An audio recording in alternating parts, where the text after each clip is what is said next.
Terima kasih Pak Hairul Tanjung, Sohibul Baik, dan Pak SBY. Nama saya Uli Lubis dari ANTV. Udah lama juga nggak nanya soal Pak SBY. Pertanyaan saya sih yang sekarang sedang menjadi bahan perbincangan Pak, dan ini kepada Bapak selaku Presiden, karena ini menyangkut Wakil Presiden.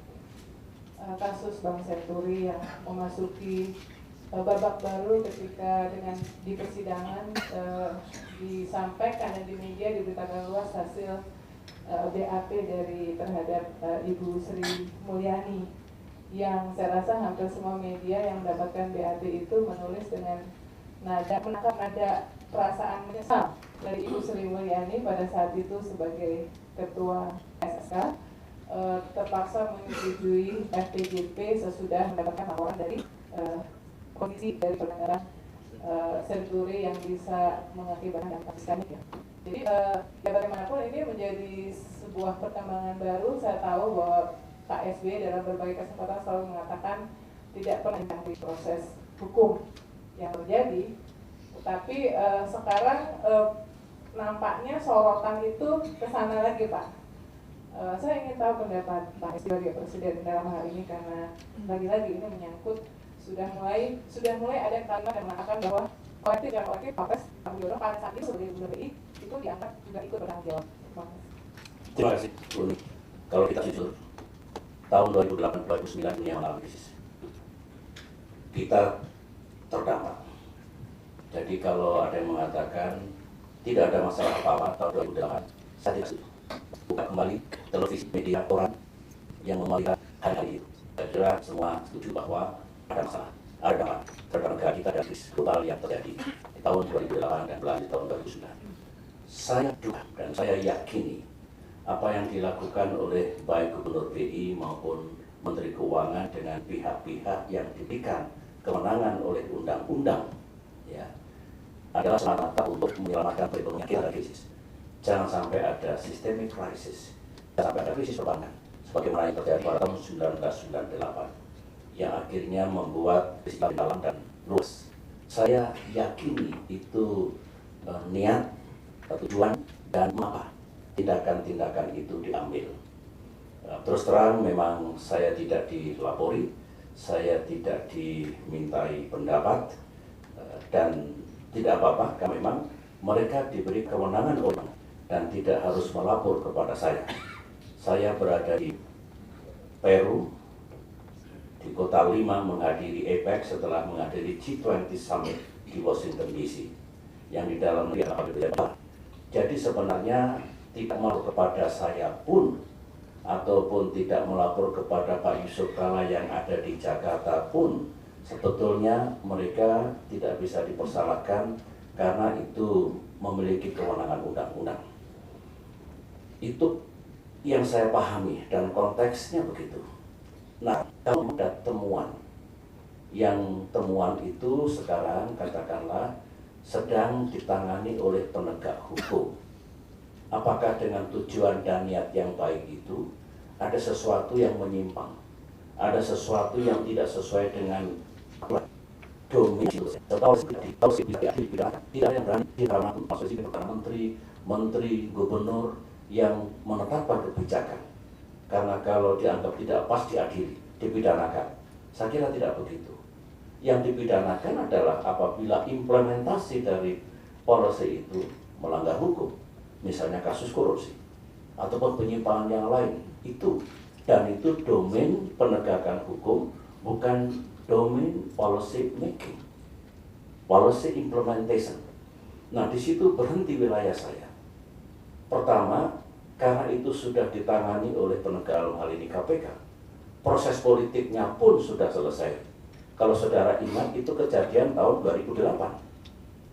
DPR-nya juga masih ada 2008 itu. Kemudian diangkat menjadi prahara politik setelah pemilihan 2009. Ini adalah 2010 ingat saya. Jadi ada 2 tahun gap sudah itu terjadi peristiwa dengan dianggapnya sebagai isu nasional atau isu politik. Tapi katakanlah itu menjadi bagian dari sejarah. DPR sudah mengambil kesimpulan dan mengalir ke penegak hukum. Oleh karena itu, sekarang kalau ya ikut berkomentar, berpendapat, apalagi menukik kepada hubungan antara dua ini Budiono atau siapapun tentu tidak beroper saya, tetapi saya punya harapan kalau itu bagian dari proses dalam tujuan yang baik, tentu harus dilakukan seperti itu. Tapi kalau dalam implementasi ada elemen-elemen mana, apa di BI atau di jajaran Kementerian Keuangan atau apapun yang bukan karena mengimplementasikan polisi, mengimplementasikan pilihan, tetapi sesuatu yang menyimpang, apalagi kepentingan pribadi, yaitu yang harus diangkat secara adil dan tepat.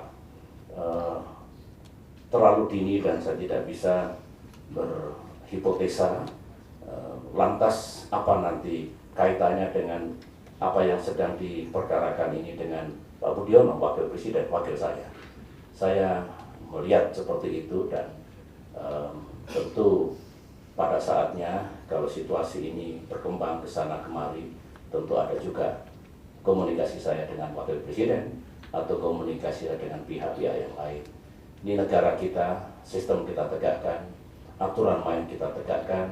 Kalau hukum jangan dicampur adukkan dengan politik, dengan demikian menjadi adil. Saya hanya tidak berharap teman-teman, kalau kita tidak jernih, tidak clear, dan tidak adil, meletakkan masalah ini dalam tempatnya yang benar. Meskipun kita tidak berharap, entah 2 tahun lagi, 5 tahun lagi ada krisis di negara kita ini. Saya kira banyak yang tidak berani mengambil keputusan. Saya memelihara hubungan dekat dengan OJK sekarang ini, dengan BI, dengan tentu Kementerian Keuangan, dengan LPS. Karena 4 lembaga itulah yang bertanggung jawab if something happens, misalnya krisis. Saya dengan pengalaman 2008 dan mereka sadar, mereka terus berkomunikasi, tiap minggu menyampaikan laporan kepada saya, so I could follow, saya bisa mengikuti. Dengan mengikuti tentu insya Allah tidak akan terjadi apa yang pernah terjadi di waktu yang lalu. Jadi Ibu Uni kira-kira posisi dan jawaban saya sekarang ini seperti itu. Terima kasih. Terima kasih Pak Kemal. Tadi Bapak di pengantar menyampaikan analisa, menyampaikan prediksi bahwa dalam pemilu legislatif mendatang partai-partai politik tidak akan ada yang dominan, Yang sangat dominan. Ya. Nah, artinya Pak, kalau saya tidak salah, kan nanti akan ada pemerintahan koalisi lagi. Nah, berdasarkan pengalaman Bapak selama 2 periode ini yang juga berkoalisi dengan beberapa partai lain, kalau kita amati Pak, dari beberapa analisa atau saya juga lihat sendiri, kan ada proses yang kontinuitas di perhatian kita gitu Pak ya. Misalnya soal kilang bisnis maupun forum PP di Bali pun sebetulnya Pak Hatta Rajahsa juga sudah.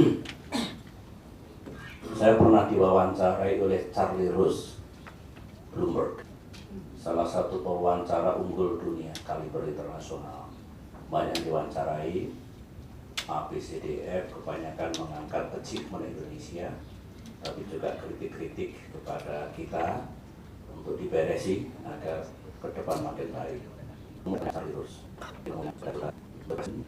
salah satu kritik itu sering dianggap kurang cepat dan kurang tegas. Karena yang saya di kiri terus lamanya yang rendah di paling begitu. Yang menarik adalah tadi seorang wawancara problematika Indonesia yang sekarang menganut demokrasi multipartai, tidak seperti Amerika, seperti negara ada partai yang sangat kuat di Malaysia, di Singapura, di tempat-tempat lain, dan beberapa partai yang kecil seperti era Orde Baru di mana sangat kuat. Sekarang kita menganut demokrasi. Prosesnya panjang sekali Pak. Kumpulkan rancangan undang untuk sebuah bijakan dibawa ke DPR 10 atau 9 fraksi, panjang, mahal. Kadang-kadang momentumnya sudah hilang. Jadi bahas dari demokrasi multipartai dan ketika banyak sekali partai-partai politik dalam bentuk fraksi yang ada di DPR RI. Itu yang pertama. Jadi kalau mengapa panjang, mengapa kadang-kadang mahal, itu ya karena realitas kita sekarang sih pakai perkiraan tidak bisa ada sangat menolak banyak. Sekarang koalisi, saya tahu ngapain share koalisi, begitu susah, begitu lama. Partai-partai politik yang berkoalisi punya menteri di kabinet, tapi ngebukin pemerintah juga. Kadang-kadang lebih galak dibandingkan oposisi. Masalah ngapain itu diantara koalisi? Kita kan dia dipilih oleh rakyat lebih dari 60%, baik dalam pemilu tahun 2004 dan pemilu tahun 2009. Teman-teman, Anda jawab. Meskipun saya dipilih oleh 60% lebih kayak kita, dan itu termasuk tinggi dalam negara demokrasi. Tahun 2004 yang memilih saya 66,3 juta. Tahun 2009 yang memilih saya 73,8, seperti dunia sekarang ini. Nomor 2 baru Obama. Tapi apakah 73,8 juta rakyat itu aktif dan merupakan kekuatan efektif dan kemudian ikut mempengaruhi DPR di dalam menyetujui RUU, di dalam menyetujui semua kebijakan? It is not. 73,8 juta, 61% itu adalah the silence majority.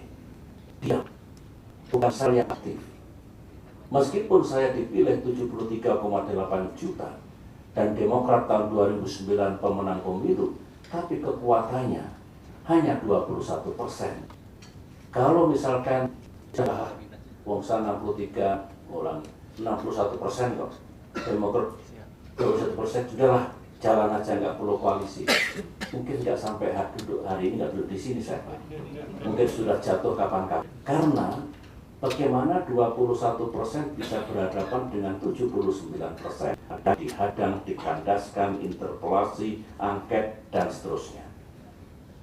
Saya juga harus terus terang, koalisi itu tidak solid. Bahkan di negara manapun itu problematik. Saya kenyang sebetulnya.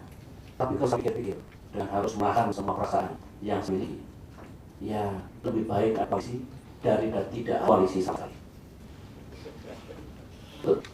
Ya harus sabar sekali. Jadi Presiden Indonesia pesan pada pengganti saya nanti sangat sabar dulu juga, sangat sabar. Itu baru. Jadi koalisi ini problematik, kadang-kadang juga angkat hati, itu. Tapi pilihannya untuk sekarang ini tentu masih dibutuhkan koalisi. Karena saya sudah akan jatuh tempo dan tidak akan memimpin negara lagi. Saya pesan kepada sahabat saya pengganti saya nanti, hati-hati di dalam mencari partner berkoalisi. Itu saja. Ya, kalau partainya menang 55%, meskipun naik, nggak usah koalisi sudah. Apapun 55% mana? Itu. Bahkan kabinetnya pun kalau perlu ya semua menteri partai itu seperti era Pak Harto, semua dari Golkar dan sebagian dari ABRI waktu itu Demokrat ya, kemudian menjadi Golkar. Nah sekarang seperti itu yang saya kalau koalisi. Jadi tidak ideal, tetapi much better dibandingkan tidak ada koalisi sama sekali. Sekarang yang kedua gini Bapak, saya tahu bahwa infrastruktur itu sangat penting dan sebenarnya tidak benar kalau tidak ramah sekali dengan infrastruktur. Tetapi kalau infrastruktur itu harus diambilkan dari APBN dan APBD jumlahnya sangat kecil. Ya, APBN kita dari 100%, 20% sudah keambil untuk pendidikan, 15% bayar utang dan untuk subsidi. Sisanya yang rutin, sisanya belanja modal, belanja barang. Dari belanja modal itu sebagian infrastruktur. Kalau semua itu ya berhenti. Oleh karena itulah saya siasati pemerintah yang mampu sekitar 25% saja dari anggaran infrastruktur, sementara semua gubernur, semua bupati anggaran infrastruktur. Oleh karena itulah yang kami kembangkan, pertama BUMN, ini sudah habis-habisan mengeluarkan anggarannya non-APBN. Yang kedua private, baik domestik maupun internasional. Inilah yang sedang kita galakkan. Apa? Sebenarnya kita tambah. 10 hari lagi saya akan meresmikan Kuala Namu untuk proyek sekian juta. Tenggareng sudah kita tambah, meskipun masih kurang. Kemudian Ngurah Rai kita tambah. Kita bikin internasional yang di Padang, yang di Sumatera Selatan, yang di Surabaya, dan yang di Makassar. Itu kalau bandara kita naikkan terus. Memang ternyata pertambahan, kemudian juga bridge, jembatan, pelabuhan. Saya baru meninjau yang di Bengkulu misalnya. Ada peningkatan kapasitas, ada enlargement, tapi tetap itu pendanaannya lebih banyak. Kemudian public private, BUMN ataupun swasta. Masih diperlukan waktu Bapak. MP3EI baru kita teruskan 2011, Pak Khairul juga salah satu penggagas bersama saya dan menteri yang lain. Hingga saat ini 3 tahun sudah mengeluarkan 800 triliun dari sasaran sampai 2025. Harapan kami 4.000. Dari mana? Tidak mungkin apa. Oleh karena itu kami undang BUMN, kami undang private dalam dan luar negeri. Ya, itu merupakan hambatan untuk pertumbuhan yang lebih cepat, tetapi kita terus melakukan segala sesuatunya agar 5 tahun lagi, 5 tahun lagi, 5 tahun lagi pertumbuhan ekonomi kita makin kuat karena infrastruktur bangun di seluruh negeri untuk konektivitas dan untuk pertumbuhan ekonomi secara umum. Kilang minyak, kilang itu marginnya kecil, tetapi margin kita harus punya. Kalau spot tergambar, pernah di Kuwait terbakar, di Singapura rusak, di Balikpapan kena, Cirebon kena, maka kita harus punya. Nah, ada satu isu yang saya juga ini saja mindset birokrasi. Ya. Biasanya, Pak ini minyaknya macam-macam apa? Minta insentif fiskal. Terus, enggak saya kasih, enggak mau datang. Saja Pak, mestinya nggak usah minta dulu. Kalau dia tidak kasih insentif fiskal, pernah datang ke tempat kita, pindah ke negara-negara lain. Pilihannya kita mengeluarkan insentif fiskal, tapi keuntungan besar, atau nggak ada insentif fiskal, aman seolah-olah. Kadang-kadang internal Kementerian Birokrasi, meskipun tentu kita harus ada benchmark. Kalau ada investasi apa sih? Kalau di Tiongkok, kalau di India, di Indonesia apa? Ini juga kita kelola seluruhnya, Bapak. Saya pribadi tentu urgen kita memiliki tambahan kilang minyak. Tapi ingat, Cilacap sudah kita tingkatkan, Balongan kita tingkatkan kapasitasnya. Namun karena seperti ini pertumbuhan BM, tetap kita perlukan kilang dan mudah-mudahan pada saatnya nanti bisa tambah secara signifikan. Itulah duduk perkara infrastruktur kaitan dengan kita punya APBN, kaitan dengan financing, dan bagaimana kita bekerja sama dengan private sectors, dengan state-owned enterprises untuk tahun-tahun mendatang. Terima kasih, Pak. Terus mau dilaksanakan di Bogor. Tiba-tiba begitu ada acara di Bali, kan ada kemelut dulu. Nah,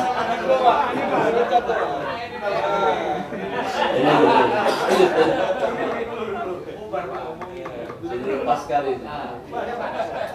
Ada riwayatnya soalnya. Jadi Bung Arifin menagih janji saya, katanya memasak nasi goreng teman-teman wartawan. Saya sudah siap, sudah sangat serius kita berjalan. Pak, nanti kita kira di Istana Bogor saja. Oke. Nah, tiba-tiba kan ada peristiwa di Bali. Terus ada kemelut untuk sahabat saya, ya kita tunda dulu.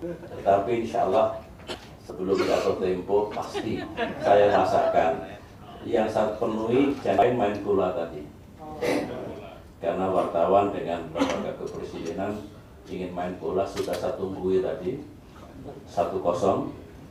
Memang kadang-kadang lembaga kepresidenan menang seperti tadi, kadang-kadang wartawan kalah seperti tadi.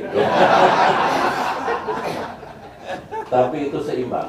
Jadi sebetulnya masuknya 1 tadi itu kebetulan dioper, yang nendang itu nggak sengaja itu masuk. Tetapi kiper dari wartawan bagus sekali. Siapa namanya? Saiful ya? Saiful. Bagus Pak, very professional. Kalau bukan beliau, mungkin bisa 2-3 gol masuk. Ya tidak di pemerintahan. Betul kan? Ya. Nah kalau tidak, kami akan menjadi oposisi. Saya tentu 9 tahun di oposisi, betul nggak bahasa Indonesia-nya itu? 9 tahun lebih di oposisi. Saya tentu punya pengalaman, punya amunisi bagaimana beroposisi yang baik. Beroposisi yang baik itu adalah ketika polisi pemerintahnya buruk, rakyat tidak suka, ya oposisi keras, oposisi. Mana pemerintah salah, ini itu. Dapat poin dari rakyat. Tetapi kalau polisi pemerintah itu disukai rakyat, oposisi yang baik harus mendukung. Rakyatnya, ini oposisi ini benar, ketika saya nggak suka dia kritis pada pemerintah, tetapi kalau yang dirasakan pemerintah kami suka, dia juga dukung. Akhirnya rakyat memberikan dukungan pada oposisi seperti itu. Dalam election bisa menang. Tetapi kalau Waton Suloyo, apapun yang menjadi polisi pemerintah kita lawan, rakyat dulu. Oh ini kami senang kok. Polsek X ini senang kok. Oleh oposisi diserang habis. Jadi oposisi pun itu harus cerdas. Kalau dikaitkan dengan dukungan publik. Tetapi di atas segalanya, saya Presiden 9 tahun lebih mengerti betul betapa tidak mudahnya memimpin di era politik. Tidak mudahnya ketika semua polisi dianggap salah, kemudian ditentang. Dan oleh karena itu insya Allah, sekali lagi insya Allah, kalau Demokrat nanti menjadi kekuatan oposisi, kami akan beroposisi secara baik, secara konstruktif dan semua untuk kepentingan rakyat. Tapi nanti saja kita lihat setelah 9 April dan kita lihat setelah siapa jadi presiden. Siapa jadi presiden nanti? Yang paling aman jawabannya begitu. Dengan para komunitas pers, Pak Mardiono di sana, PBI dan komunitas pers yang lain, sampailah pembicaraan kita dulu.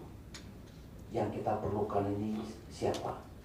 Apakah presiden yang populer dan hampir pasti terpilih, atau presiden yang capable, yang berkemampuan tetapi terpilih? Kan begitu. Saya ingat dulu. Jawaban saya adalah begini. Kalau ada capres yang sangat populer, yang elektabilitasnya tinggi, dan lebih dari 70% kemungkinan untuk terpilih menjadi presiden itu ada, maka segeralah yang bersangkutan memperlihatkan dirinya. Apa tugas presiden itu?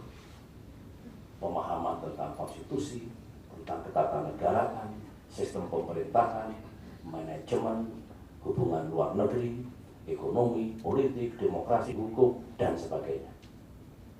Nah, manakala sudah mengetahui atau di-brief oleh seseorang, inilah pekerjaan tugas tanggung jawab seorang presiden sejak 20 Oktober, dan manakala yang bersangkutan rasa belum siap benar, belum tahu semua, segeralah mempersiapkan diri, segeralah mendapatkan semuanya itu, sehingga apabila beliau terpilih, sejak hari itu sudah siap bekerja.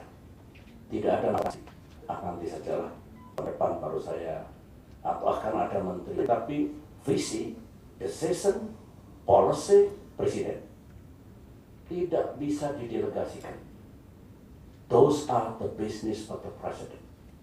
Sehingga nasihat saya sebagai yang sedang mengemban amanah, kalau ada calon-calon seperti itu di Indonesia, segeralah mempersiapkan dirinya, segeralah diisi pengetahuan, wawasan, dan kemampuannya. Sehingga ketika yang bersangkutan terpilih menjadi presiden, sudah bisa menjalankan tugasnya. That's number one.